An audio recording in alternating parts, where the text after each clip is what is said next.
love for me to become an Orthodox Jew. That's their like primary goal.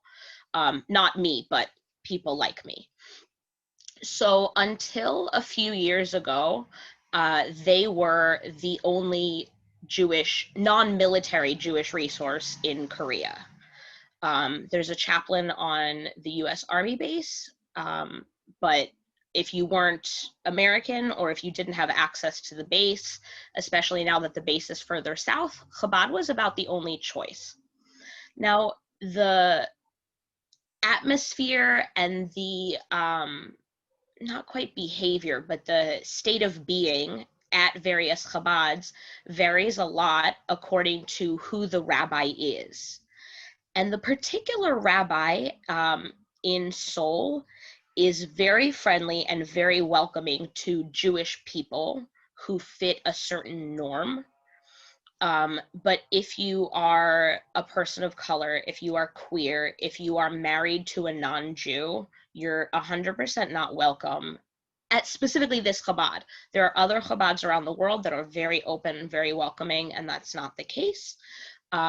But I had a number of friends who are partnered with or married to non-Jews, to Koreans or to other expats and immigrants, and were told either you can come and your partner can't, or please don't come here anymore, which is, it's not comfortable. It's not an atmosphere that we like. Nobody likes that. So a bunch of us started having pretty regular Friday night dinners, Shabbat dinners, at one woman's home. And we built sort of a community, a bit of a friendship there. Her husband was with the military and they were PCS'd back to the US. And in the absence of that, we sort of felt a loss, a bit of a lack of community. So about 3 years ago now, a couple friends and I decided to start our own Jewish community. So we're called HaKehillah. I'll type that in the box. And that's Hebrew for literally the community. We were not very creative, but it translates into Hangul pretty nicely. So and we are explicitly, so we're sort of progressive. It's a mix between reform and conservative that exists more worldwide, less out of the US. And we're much more welcoming, we're much more open. And we'll be starting an Intro to Judaism class actually, probably in December or January. And it'll be conducted in English with hopefully Korean supplements as soon as we can get a translator. But our goal is to help those partners and those non-Jewish partners and spouses of Jews become more aware of and like connected to Judaism. That's very interesting. How large is your community? How many people sort of part of your community? Our group chat probably has about 40 people. Okay.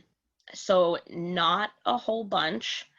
As you may know, we just celebrated our pretty important holidays. And of course, numbers are, for us, different every year because people can't get off work for religious holidays really here. And also because of Corona. But we had about, I'd say 6 to 10 people for each of our services. So about a third to a quarter of our community can show up for various holidays and events. You had Yom Kippur this weekend, right? Yes, that was Sunday night and Monday. Okay, and you usually have a Seder supper kind of thing, is that? So for Yom Kippur, it's a fast day, and the emphasis is on the fasting. The evening before, people will often meet for dinner because you're trying to cram as many calories in before the fast, and it's a 25-hour fast. Wow, but the real that's celebration, a long fast. Yeah, it's quite long, and there's no water either. Really? Yeah. That's brutal. Yeah, it's only once a year though. And of course, so Judaism places a really high value on health, on preserving your life. So there are a ton of exceptions to the fast. If if you have an eating disorder, you're not fasting. If your medication doesn't allow for it, you're not fasting. If you're pregnant or breastfeeding, you're not fasting. And not only that, like, you can choose not to fast, you're explicitly forbidden from fasting if you have any of those medical type conditions. And it also only applies to people who have passed the age of Jewish majority, so they're 13. Okay. Can you tell us a little bit about Yom Kippur? What is that? So I know that a lot of Christian religions have this idea of atonement, that you like go on a regular weekly basis to the church and you know, make confession, and you, whatever you've done that you shouldn't have done, you talk to God about it. Judaism has a very different perspective on that. First of all, anything that you did wrong with other people, you need to deal with that. You have to apologize to that person. You have to not only apologize, but you have to, like, we like rules. There's rules on how to apologize, to sort of make it a proper apology. And you have to really try not just to say sorry, but also to show that you've changed your ways, that whatever it is, even if you were put in that position again, you wouldn't do it again. So there's a lot about, I don't want to use the word repentance. It has very Christian connotations, but sort of like making it right. And that's for mistakes you made with other people. Things that you did with yourself or things that you did with God, you also have to try and fix those. But Yom Kippur in particular is a way of sort of atoning for or getting forgiveness for those mistakes. We say that on Rosh Hashanah, which was 11 days ago, the new year, the old year ends. It's officially our new year, but that the new year doesn't really begin until Yom Kippur. So that those 10 days, the gates of heaven are open for everybody to make their like last ditch efforts to get sealed into the book of life. Talking about the book of life, maybe we can get back to the whole festival, the high festival of high holidays. But talking about the book of life, what do you believe about afterlife? What do I believe, or what does Judaism believe? Judaism, in general. Maybe. So you should know that we have a saying that if you have 3 Jews, you have 6 opinions. There's a lot of talk about it. There's not really an explicit belief that I've encountered in like heaven, in this, you know, pearly gates, clouds, meet all the angels kind of way. Most people would talk about Olam Haba'ah, which is the world that is yet to come. And there's this idea that like, when you're dead, you're dead. That's it. Your corpse is just there. And that eventually, some people are actually waiting for the Messiah, some branches of Judaism, and some are like, okay, fine, it's obviously not happening. But that when the world has become perfect again, then the Messiah will sort of revive those who were worthy to live in this now perfect world. So if I were to die and then I were considered worthy, then whenever the world is considered perfect, I would be brought back and I would get to live in that perfect world. But if not, I'm dead. There's not hell, there's not purgatory. You're just dead. And also talking about, you spoke about the gates of heaven. What is the Jewish concept of God? Where does God live? Where is God? The Jewish God is not a physical manifestation. Okay. God sort of exists always and everywhere. One of our stories says that before the world was created, everything was God, and God sort of withdrew a little bit to create the earth. So everything that isn't a physical object, like the air we breathe, the spirit inside us, is God, and also that there's a little spark of God in all of us. So that's very much a pantheistic view of God, actually, isn't that? I'm sorry? a panentheistic view of God. Pantheism is God is everything, but panentheism means that God is in everything to see.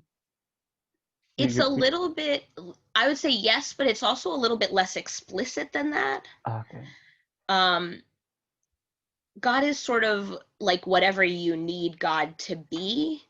Very often younger children imagine or pray to some old man in the sky in the US, which is primarily where I've worked with kids, Jewish kids. And I would assume that that's because of a lot of the popular visual media depicts God as like this old man in the sky. And until you're older, you don't really have any way to separate that concept for yourself. My grandfather is a rabbi, and I asked him once, like, okay, clear up this God thing. It's really, like, I don't really get it. And he was like, it's just this belief that there is a higher power. It's just like a spirituality. But again, it's different for everyone. One thing that's actually interesting about Judaism is there's no requirement for belief. So I know in Christianity, which is, I'm very sorry, the only other major religion I know anything about, there's this like requirement that you have to believe in God. And if you don't believe in God or Jesus or salvation or whatever, you're going to hell. And in Judaism, that's very much not the case. If you know from the Old Testament, we have a story of Jacob wrestling with an angel. And it was an angel of God, and his name became, he was Yaakov, Jacob, and his name became Israel, Yisrael, which literally translates to the guy who wrestled with God, God wrestler. And we still consider ourselves, you know, the people of Israel, Am Yisrael, which both literally we are the people of Jacob, right? We came from his descendants, but at the same time, we are the people who have a bone to pick with God, who wrestle with the concept of God. Is there God? Does God exist? But also, like, a lot of Jews would like to fight God. When I was probably 14 or 15, I wanted to stop going to Hebrew school. And I said to my grandfather, look, I don't believe in God. Why should I have to go to Hebrew school if I don't believe? And he was like, who cares what you believe? Like, that's not what being Jewish is about. That's interesting. This whole struggling thing. When I studied a little bit about Jewish culture and Judaism itself, this was one of the most remarkable discoveries that I made about it. That it is about struggling. It's about not knowing it all, right? Yeah. That very assurance that we know everything about God, because I read somewhere one of the great theologians, I think it's Bishop Shelby Spong, he said that the moment you capture God, that moment God ceases to be God. Is that sort of the concept that you can relate to? I guess there's just like, for a lot of Jews, there's just so much that we don't know and that we want to know. Right? Some of our holiest books, the Talmud and the Mishnah, are about trying to figure this stuff out. And a lot of it is left as a question. Okay, that's an adorable cat. Isatillo, thank you. I appreciate that. So have you guys talked about the Talmud? We just skimmed through that, so not really, not in depth. Tell us about it. So originally we consider the Torah itself to be the written tradition and the Talmud to be the oral tradition. A lot of what's written in the Torah, in the original 5 books, just is not relevant or doesn't make sense, right? Like, why would God do this? Why would these characters behave in this way? Why do these things exist? And At a certain point, there was an organization called the Sanhedrin, which was like a council of rabbis whose goal or job or habit, I don't know, was to argue for fun. We, as Jews, tend to argue for fun. And they basically took each line of the Torah itself and considered various interpretations. And a given page of the Talmud is sketched out so that in the middle there's a box with the original text itself that they're talking about, and then bracketed around it in different sections, almost like Tetris pieces, are what the other rabbis said about it. So, Rabbi Hillel thought that this is what was meant by this piece, and Rabbi Shammai thought this, and this rabbi said this, and this rabbi said this. And sometimes they come to a conclusion. Sometimes they say, the majority opinion decided X, and sometimes they don't. Sometimes they're like, yep, we're still trying to figure it out. We have no idea. And it's left as this sort of unknown. And we continue to study this. Some people study a page a day. It takes about 7.5 years. It's called Daf Yomi, and we just started another cycle back in, I think, March or April. So Judaism is in a certain sense very much a community. Yes. So a fellowship of people, same-minded, like-minded people, and so on. Is that accurate? Yeah. One thing that I think separates Judaism from a number of other religions is it's sort of inescapable. It's not just a religion. It's considered an ethno-religion. So even if you say, I'm not Jewish anymore, and you decide you want to convert to something else, you are still, according to halakha, the laws of Judaism, you're still Jewish. Okay. So there's a guy here, he's a Buddhist monk at a temple probably 2 or 3 hours south. And our common connection is we grew up in the same synagogue. So when I came to Korea, my rabbi back home said, oh, look up this guy. And I was like, maybe not. That sounds weird. But then my mom was like, I gave him your email address. It's fine. He's got to be, I don't know, 70, 75 years old. And if it weren't, we met for lunch. If it weren't for the robe, I wouldn't have known he wasn't some old man at my synagogue. I mean, just like Jewish through and through. Yeah. And he's Buddhist. Yes, he's the head of his temple. Oh, he converted to Buddhism, my goodness, and now head of his temple. That's interesting. Yeah, that's really interesting. How many Koreans have converted to Judaism? Do you have any idea? I don't know, but it's a pretty small number for a couple reasons. First of all, the conversion process involves what's called a Beit Din, a council of rabbis who sort of say, okay, yes, you're ready. And we don't really have one here. Additionally, the Chabad rabbi will not perform conversions, both because he just won't. But an interesting factor in Korea is that unlike most Western countries, Koreans are fascinated by Judaism and really intrigued and interested in Judaism, and seem to believe, from what I've gathered, that Judaism is a route to winning a Nobel Prize or being smart or successful. And so we're sort of a little bit hesitant in a lot of cases because you don't want someone converting just because they think suddenly they'll be successful. If someone were to convert, you would want it to be for legitimate reasons. It sounds as if it's really not easy to convert. How do people come into Judaism? What's the process? The majority are born to Jewish parents. Yes. But as for conversion, it is a possibility, but it's a process. first of all, the rabbi is required to turn you away 3 times if you ask to Oh, convert. that's interesting. It's not in the Torah, but it's a biblical story, the story of Ruth. Yeah. With Ruth and Naomi. Ruth said to Naomi, so Naomi told Ruth 3 times, look, our husbands are dead.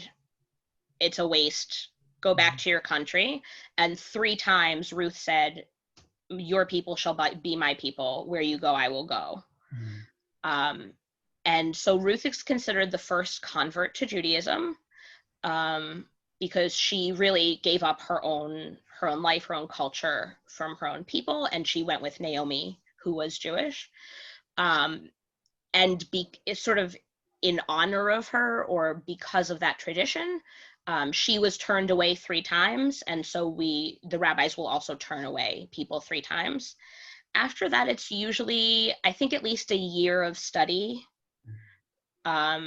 And what you study depends on the rabbi you're studying with, right? It's not usually just self-study. You've picked a rabbi you want to convert with, and they'll help you through the process, and you'll have regular conversations about various things.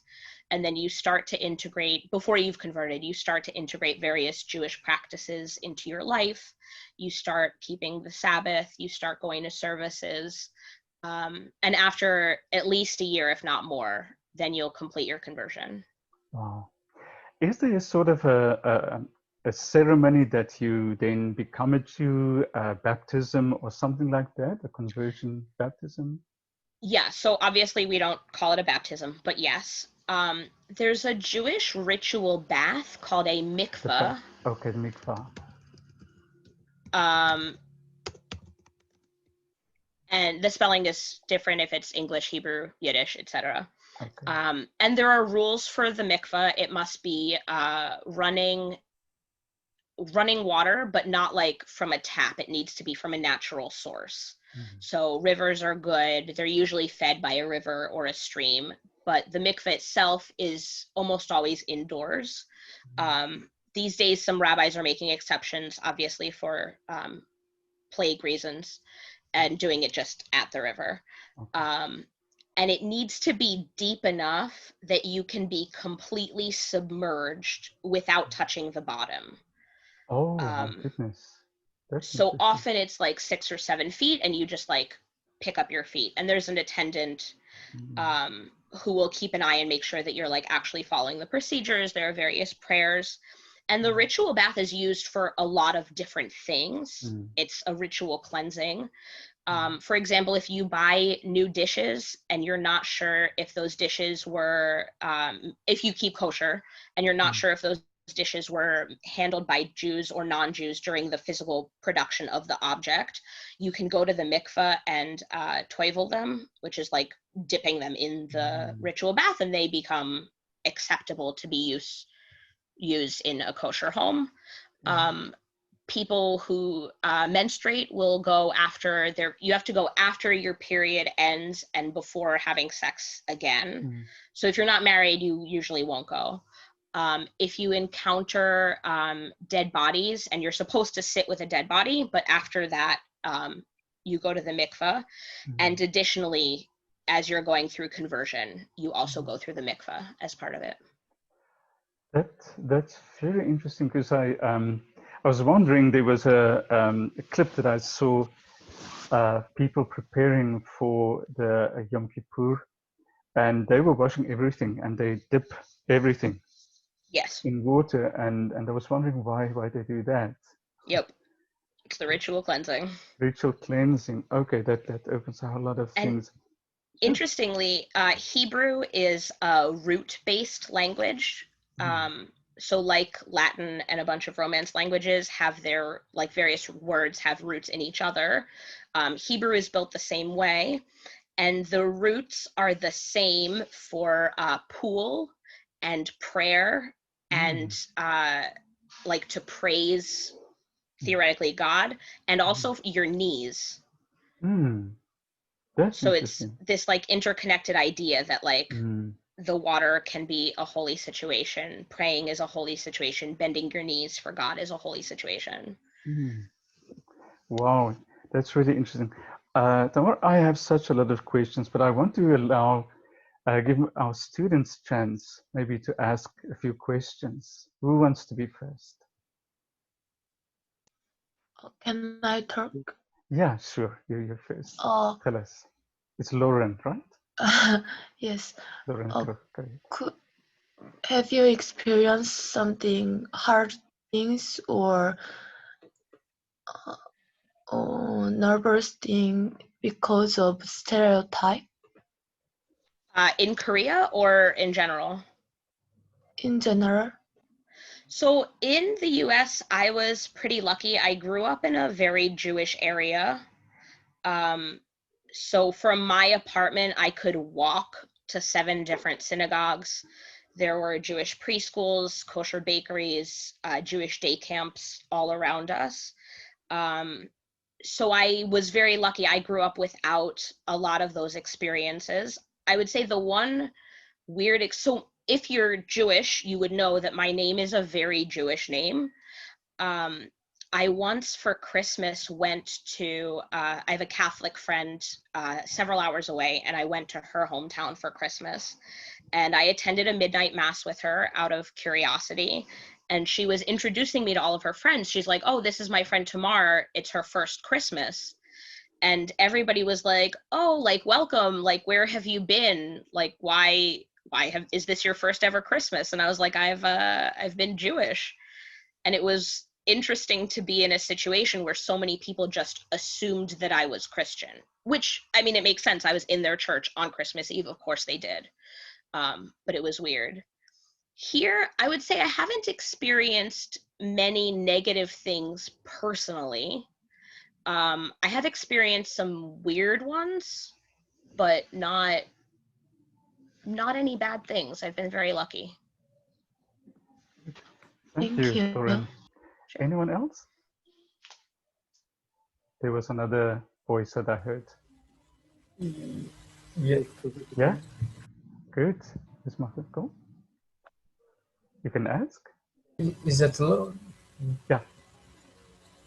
Uh, Okay. okay, who starts first? Let's give you a chance. Usmako? Yeah? Okay. Well, you say that your grandfather, you don't believe God, yeah? But right now you also don't believe God, yeah? Correct. But what I'm now that the Jewish religion is the concept of believing only one God, which is one of the first religion, maybe. But how is it possible to don't believe in God in this religion? Is it okay for anybody else in Israel if you go to and say I don't believe God? Will they just accept you? Yeah. So interestingly, as a Jew in America, the things that I did to sort of mark myself as Jewish were, for example, I went to Hebrew school. I studied Hebrew. On Friday nights, my family had dinner together. On Saturdays, we didn't work. We celebrated the high holidays. But my father is from Israel. And in Israel, a lot of the things that I did to specifically mark myself as Jewish in the States just happen in Israel, right? They don't have to study Hebrew. That's the language of the country. They don't have to go somewhere special to study the Torah. It's taught as a textbook in their regular public school classes. So when my father first came to America, now I should say it's my mom's father who's a rabbi. But when my father first came to America, if you said to him, "Are you Jewish?" he would say, "No, I'm Israeli." He sort of saw it differently. Now it's been 35 years, and he would say that he's Jewish, but he wouldn't have at the time. For people who are observant Jews and who choose to believe, the belief is in only one God, but there's this sort of understanding that what your relationship with God is will change throughout your life. Right? The relationship that a small child has with God is not the same relationship that a teenager has with God, or that an adult or an older person has with God. A child is very much like, please God, let me get a bicycle for Christmas or for Hanukkah. Whereas as a teen, it's please let that boy look at me.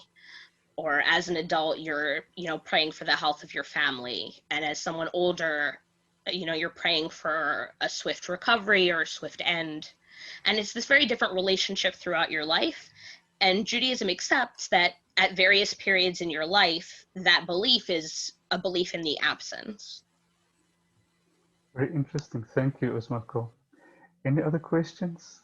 Yeah, I have a question. Yes, sure. Yeah. Hello. Yeah, thank you for your for all the information. So I hope we will we learned all of us learned something new today. So I've got a question about Saturday. I think what do you call it? Shabbat or what? So what do you do in those days, and how do you spend that day? Me personally, or Jews in general? Yeah, do in general. So Shabbat is from Friday at sundown, 18 minutes before sundown, until an hour after sundown on Saturdays. And it's considered a day of rest, along with most holidays. And on those days, you celebrate in certain ways depending on the holiday. We always start by lighting candles. Usually, unless it's, we always eat bread, a specific bread called challah.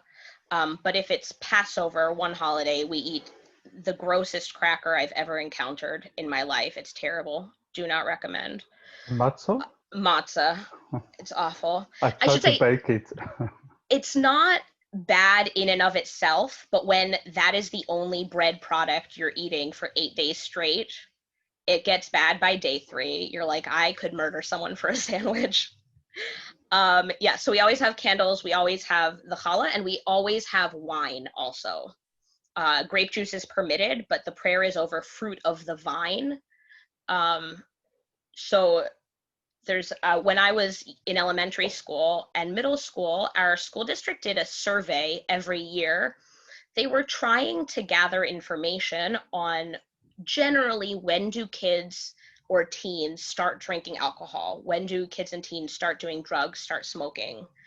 And one of the questions is, do you drink alcohol?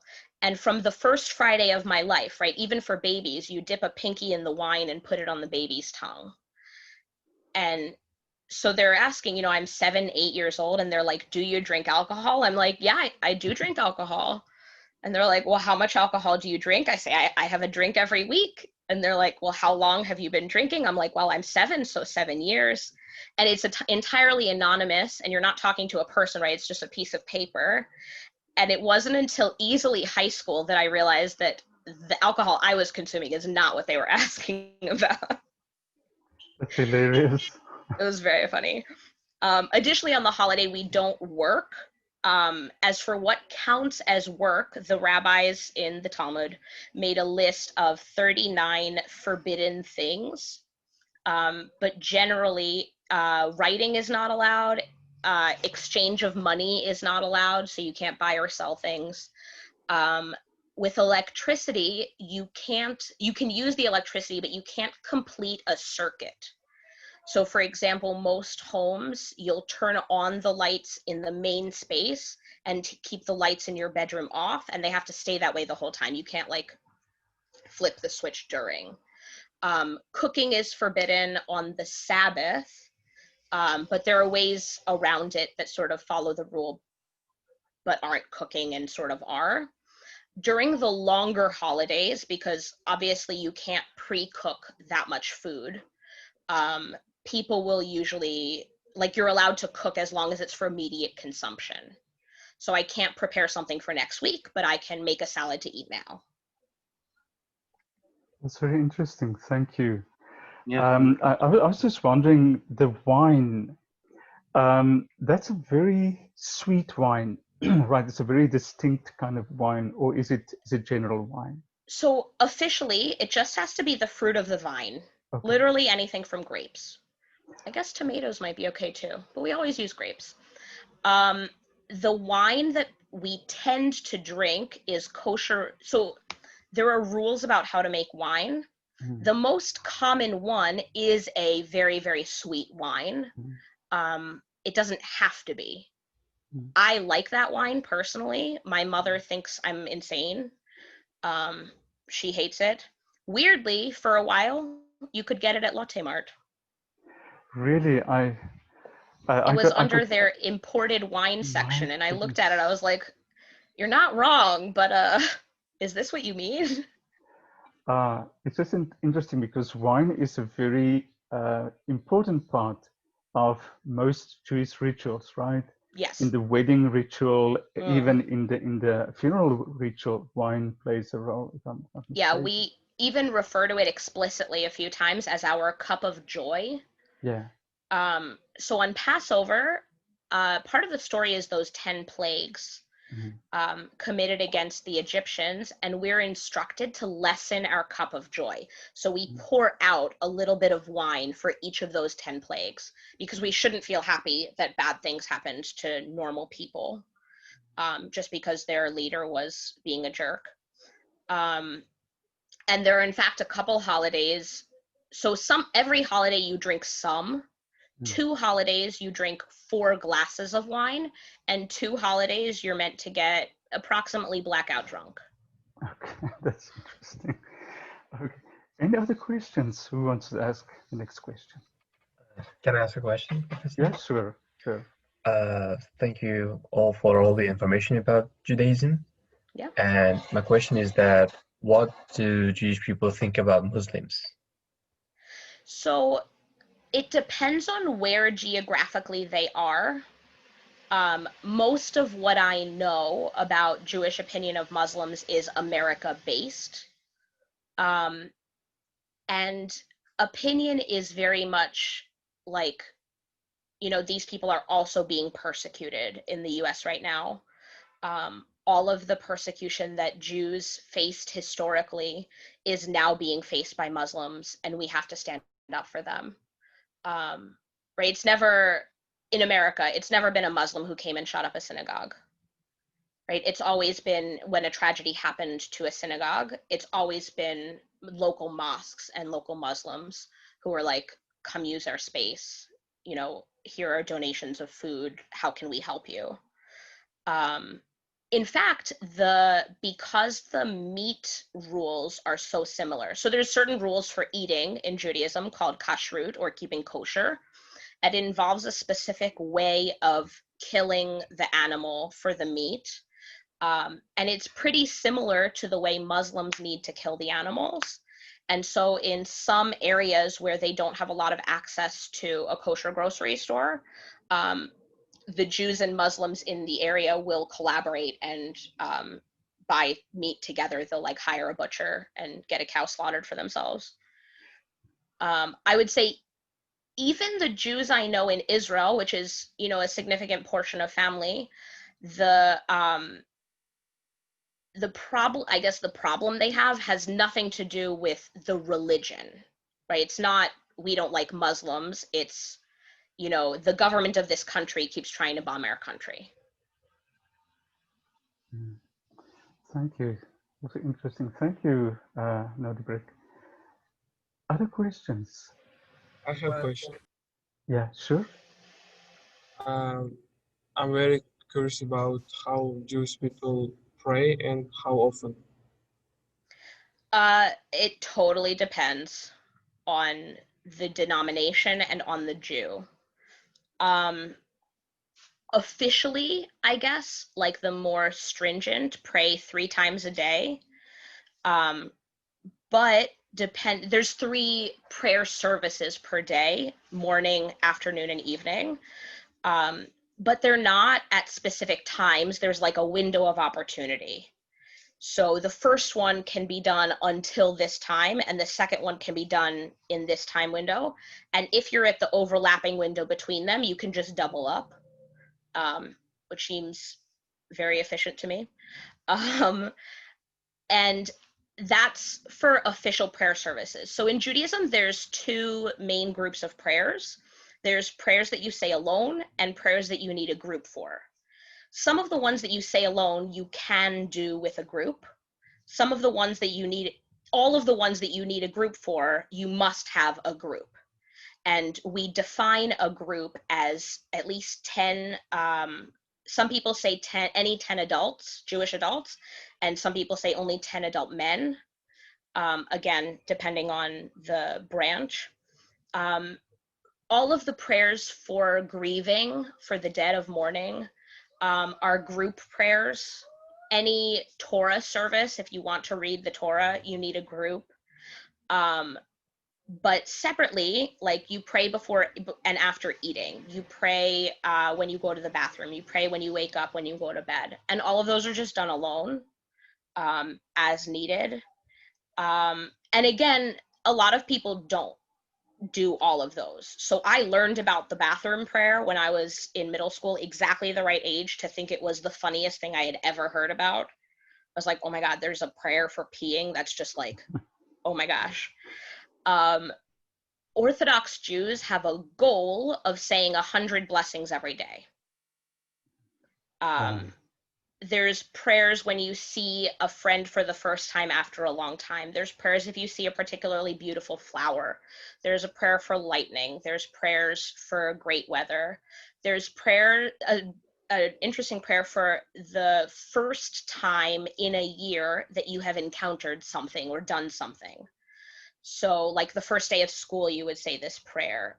Every holiday we say that prayer because it's, you know, God enabled us to last another year, and say that prayer again and reach that holiday again.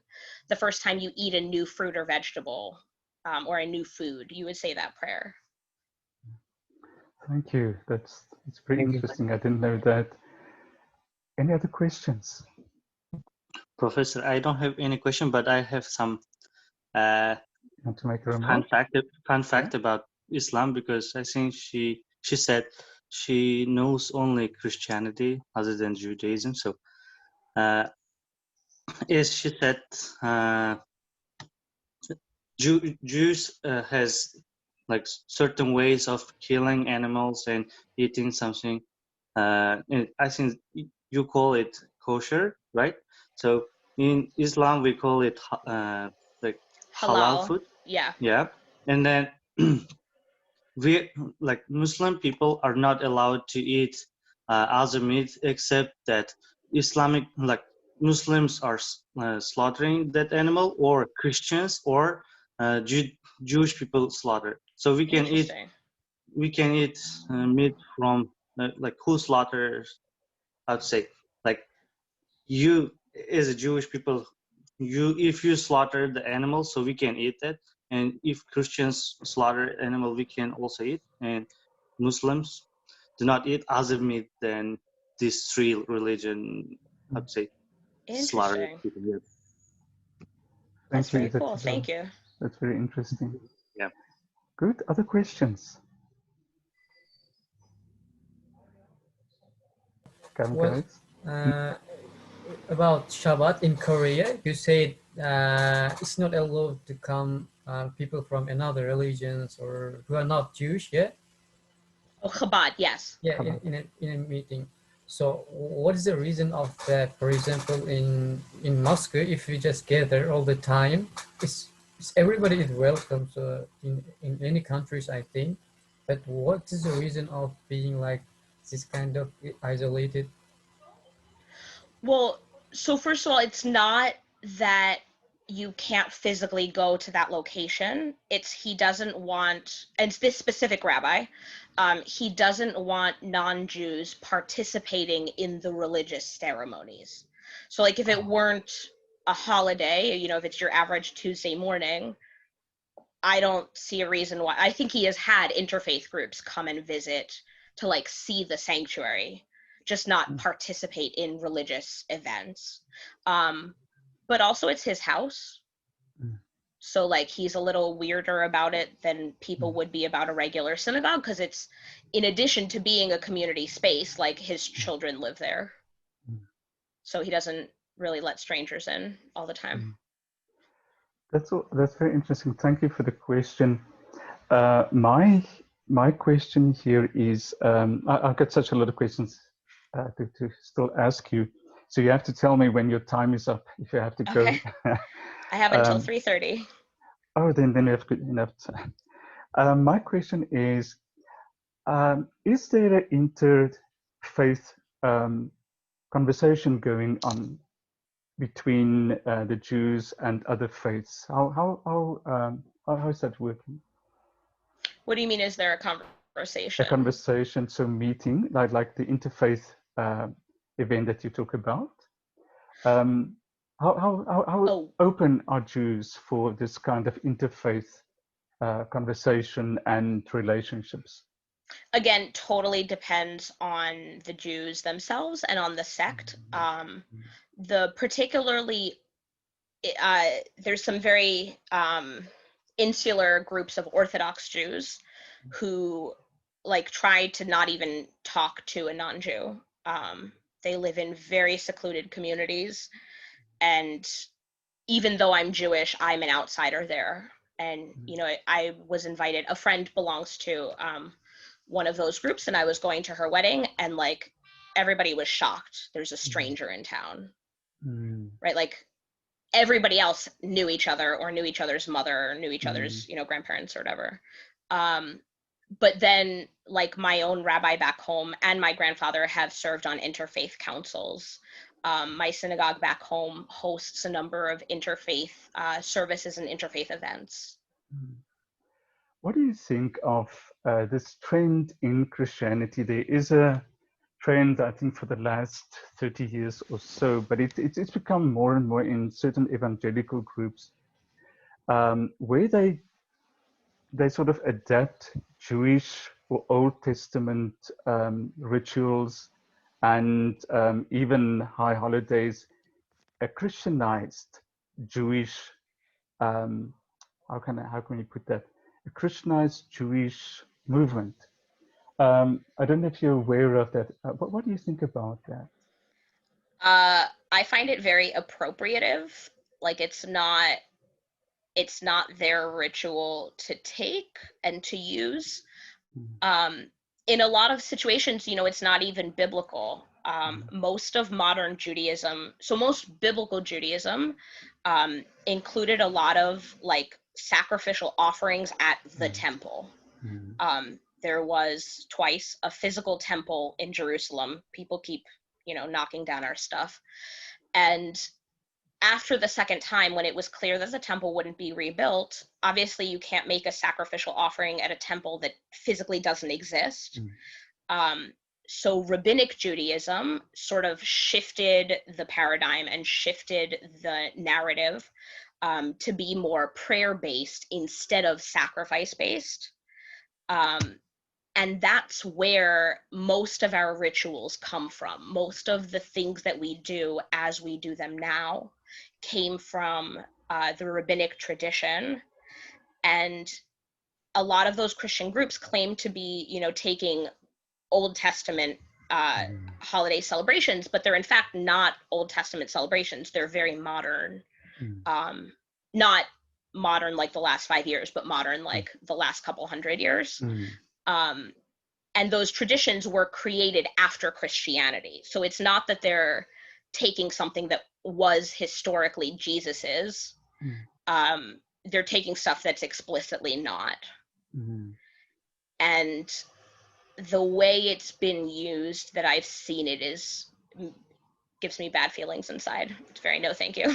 Okay. Another question that I have, so while I'm asking these questions, guys, you can think about your own questions. I'm particularly interested in the dating and betrothal customs in the Jewish culture and in Judaism. Tell us about So, that.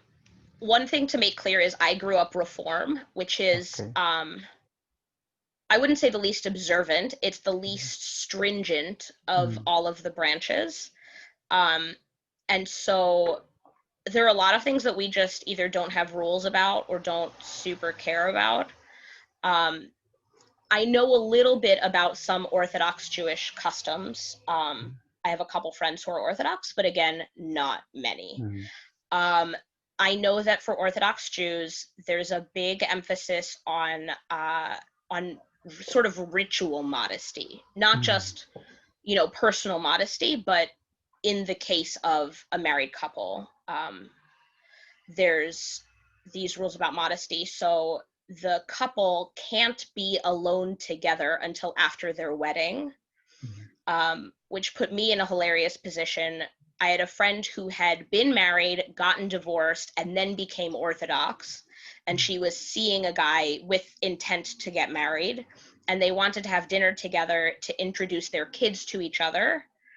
But none of their kids were above the age of 13.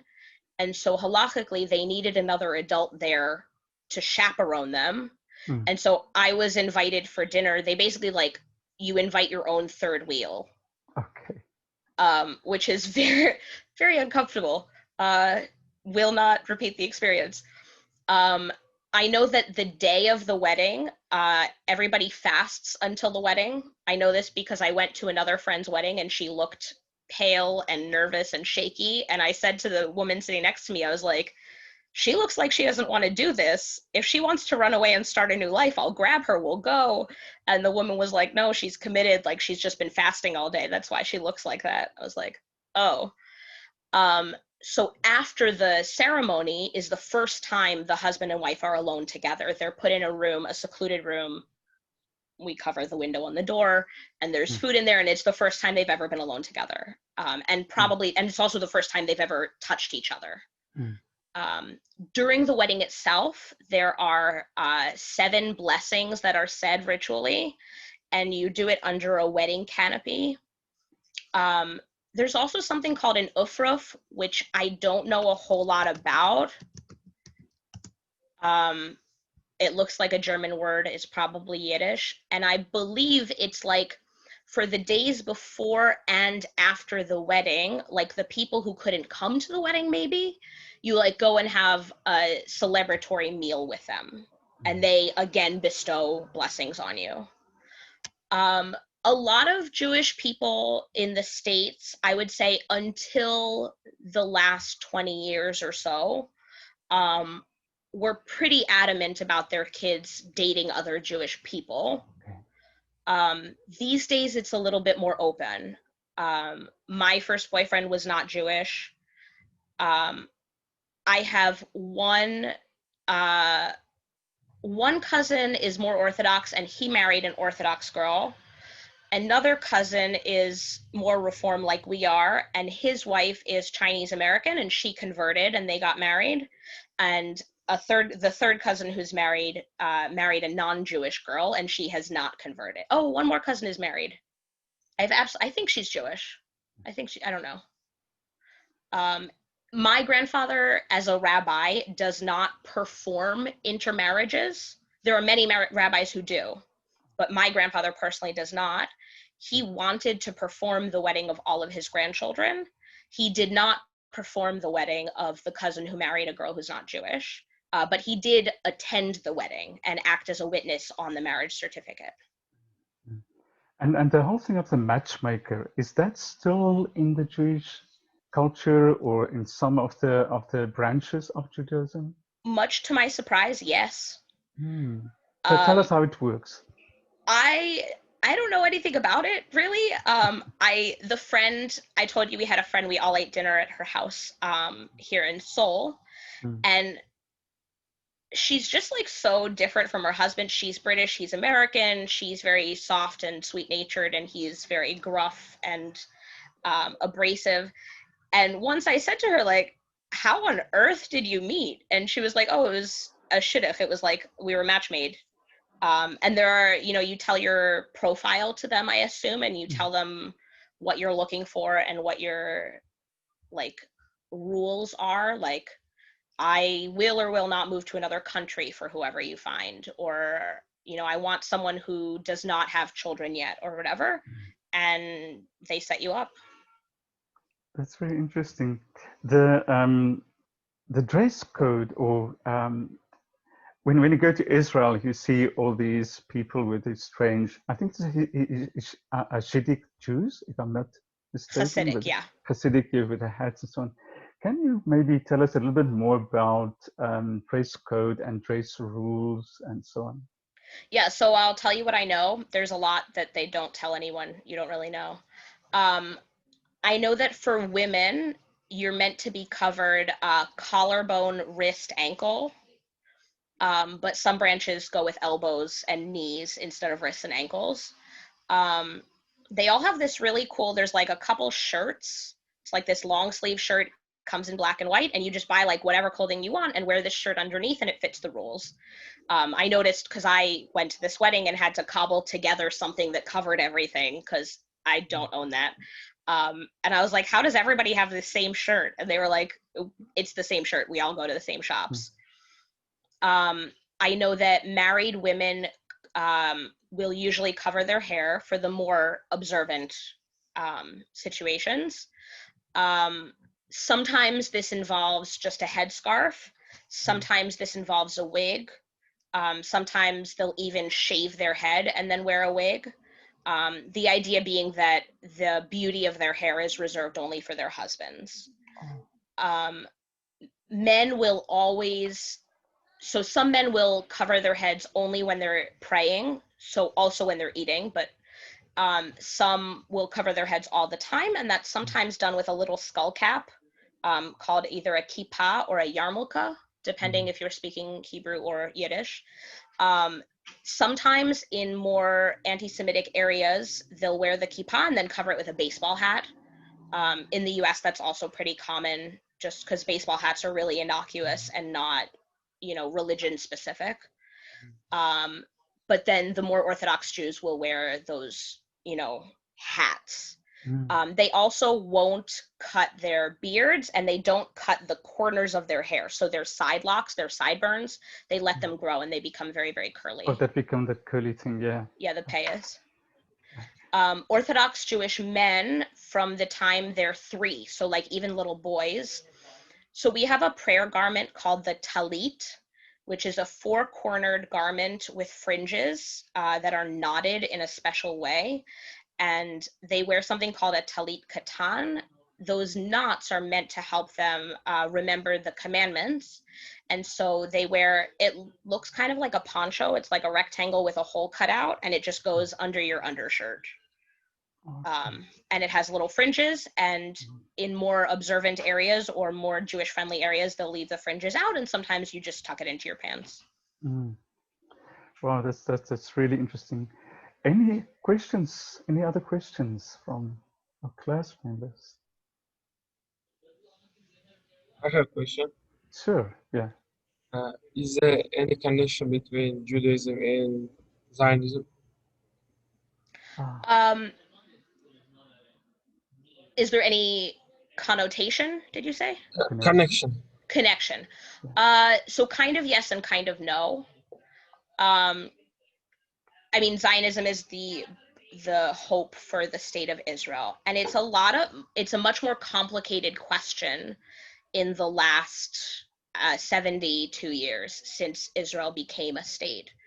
But the entire Torah and all of the texts and a lot of our prayers are about this idea that we used to live in Israel and we were kicked out, right? It's our holy land, and the Babylonians came, the Assyrians came, the Romans came, the Greeks came. Everybody came and tried to take over Jerusalem because geographically it's a very useful location, right? If you have Jerusalem and Tel Aviv, you've got a port, you have access to 3 continents, you have a crossroads. And so everybody wanted this space. And if you have to kill a few Jews to get this space, so be it. Or if you have to, send them off to another country, fine. And so for Jews who live in the diaspora, which means outside of Israel, I'm speaking before Israel existed, they faced a lot of persecution throughout history, right? If you look on Wikipedia, there's one article that's just a list of places that kicked Jews out. And it's a long list where, Jews moved to a country and got comfortable, and then the leader of that country was like, you know what? Please leave, and we're keeping your money. And then we'd be like, okay, fine, keep our money. We're going to another country, and then we'd live there for 50 years, 100 years, and then that leader would kick us out. And it's exhausting, if like every 50 to 100 years, that's another reason, incidentally, that Jews tend to have portable professions, right? Doctor, lawyer, accountant, things like that. One reason is they're very portable. If I'm a doctor, I don't need to be in a specific country to be a doctor. Now, obviously, there's licensing, but 500 years ago, that wasn't really a thing. When you're kicked out of the country and you have to go to another one, you just pick up your profession where you left off. But after thousands of years of this, it's absolutely exhausting, and so there's this constant yearning.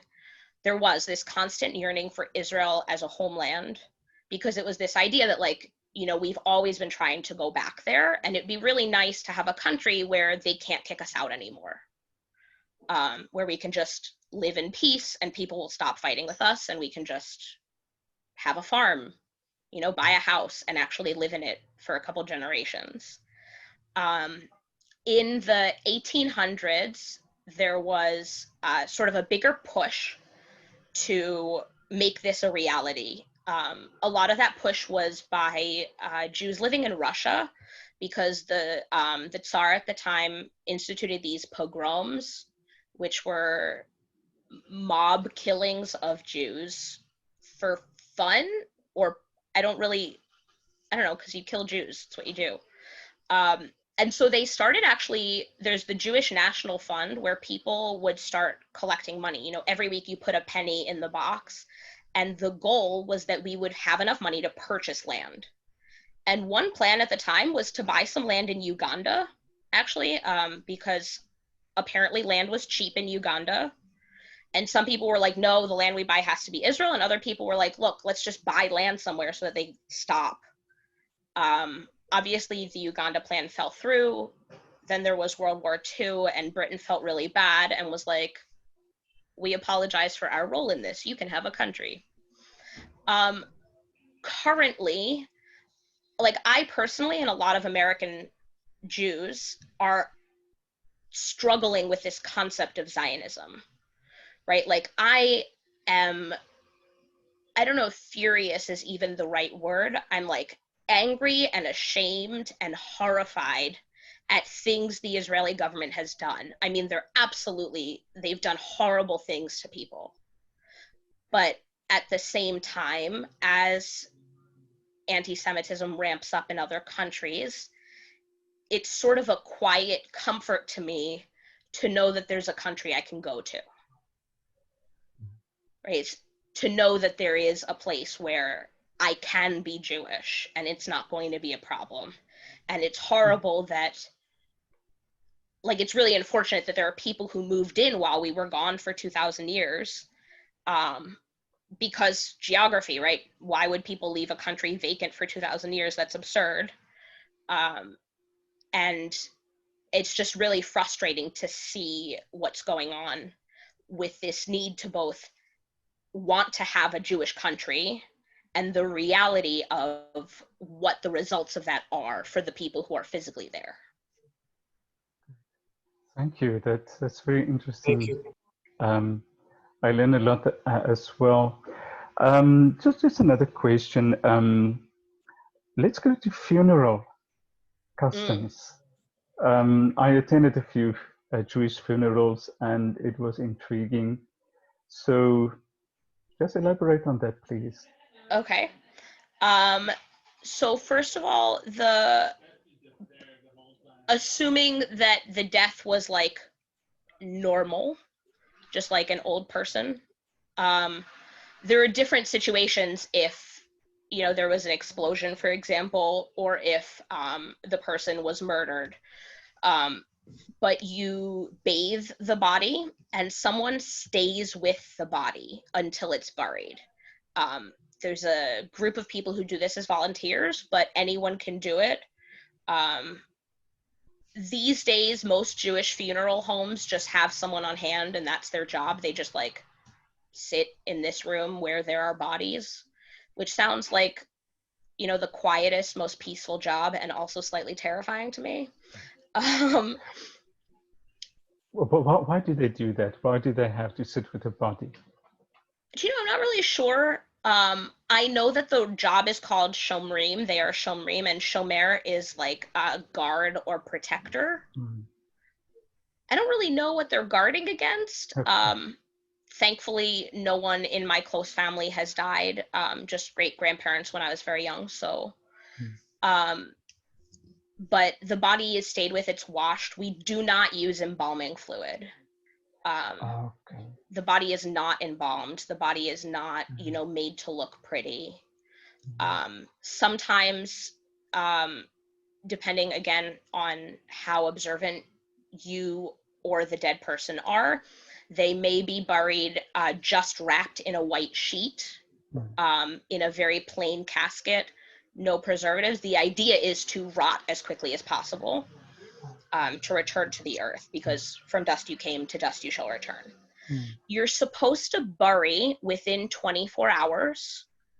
And if it's on the Sabbath, you bury, that night when the Sabbath ends. If it's Friday morning, you better hurry up and get that body in the ground. And it's interesting because, as I'm sure a lot of you are aware, Ruth Bader Ginsburg died several days ago, and she was Jewish, and her body is lying in state. And a lot of American Jews were like, what do you mean her body is lying in state? She should have been buried immediately. And it seems that a lot of that is for the dignity of the deceased. That the example that was used in the Talmud is somebody who was hanged and their corpse was left hanging there for a couple of days, almost as a deliberate embarrassment, and that's to be avoided. But being that lying in state is an honored position, that's permitted. The funeral itself has various readings chosen by the deceased's family and the rabbi.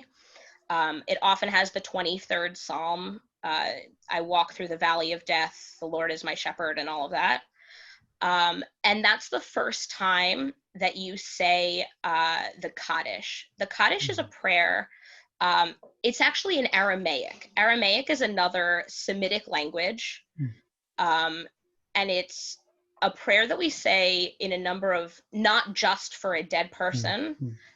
We also say it a number of times throughout the prayer service. And it doesn't mention the dead person at all. It's not a prayer about death. The entire time you're saying, wow, God is good, God is great, God is amazing. And that's the entire, that's the prayer. He does this thing for us, he does this thing for us. And the immediate family of the deceased are originally meant to rip their clothing, but these days you're given a symbolic ribbon to tear, because who wants to buy more clothes? And you say Kaddish that day, and for 7 days you sit Shiva, which means 7 and also means a week. And you sit in your home, and other people come to comfort you. It's one of the highest mitzvahs, good things you can do is to comfort mourners. Also celebrate with bride and groom, happies and sads. So for 7 days, you're doing just about nothing, just sitting sadly at home, praying. You cover your mirrors, you sit on the floor or on a low stool. You don't cook, but other people bring you tons of food. And lots of people come, to distract you, to take your mind off it, to spend time with you. For the next 30 days, you also say, or for the first 30 days, you also say the Kaddish every day. And you don't listen to music, you don't dance, you don't go to parties. There's a lot of rules that sort of ease you over the course of a year from this period of intense mourning right after the person died, sort of gradually ease you back into regular life by the time the year has finished. And then every year on the anniversary of their death, it's called a yahrzeit, and you light a special candle and that lasts for 25 hours, and you say Kaddish one more time in memory of that person. Very interesting. Just a last question that I have, bar mitzvah. Can you tell us a bit about that? So mitzvah is sometimes translated as good deeds, but it literally just means commandments. One is a commandment, several are mitzvot, V-O-T. and just commandments. Now, we consider that when you're a child, your parents are in charge of teaching you how to act right, but that once you're an adult, you need to be taking responsibility for your own actions. And the age of majority, the age of adulthood in Judaism is approximately 13. For girls, it can be 12. So historically, it was, of course, only boys. And it can be a ceremony. In the US, in many Western countries these days, it is a ceremony. Bar mitzvah means son of the commandments. Bat mitzvah means daughter of the commandments. And all it means is that now you're old enough to be counted as an adult in the community. And it happens whether you mark the occasion or not. If you're over 13, you're an adult. The ceremony often includes, in the US especially, it includes ways of sort of proving to the community that you're capable of taking a leadership role. So you will read from the Torah, you will read from the Haftarah, which is from the other books. You'll usually do some community service project, and you will lead a prayer service, the prayer service around your birthday. And all of that together, the idea is to show that you're now a capable adult. And different children have obviously different capabilities, so different things are done for different kids. I personally led my entire service, read the entire portion. The weird 7th grader I was dating at the time, he read a translation of his portion in English, and that's all he did. My youngest sister just said one blessing at hers, and that was it. And often, in addition to reading the Torah portion, you also give what's called a Dvar Torah, which is like a commentary on the Torah, sort of saying, you know, this is the portion that was assigned to me for my bat mitzvah, and here's how it relates to my life today. You know, we just studied the story of Jonah, and I too have, you know, tried to shirk my responsibilities and had them come back to bite me literally afterwards. Thank you so much. Maybe for just one question from our class, maybe a last question, because anyone? Final question. Good. Tamar, thank you so much. Yeah, it's been my pleasure. Very interesting. I still have a whole lot, but we're getting out of time. So thank you so much. You're welcome to email me. Yes, please. Hold on a second. My email address is again in the group chat, and if anyone has any questions, just please reference this class in the subject line. Otherwise, I'm going to be very confused. Okay, so again, from my side, thank you so much. I really appreciated your time. Yeah, it's my pleasure. All the knowledge that you gave us. Thanks. Thank you so much. Right. Thank you. Okay, guys, can you say bye to Tamar? Yeah. Thank you very much. Thank you for the very much. information and the time you spent. Thank you. Right. Thank you. Okay, Tamar, you can leave us. Thank you. Okay. Okay, guys. I don't want us to go too long. Any questions from your side? Any remarks that you want to make about this?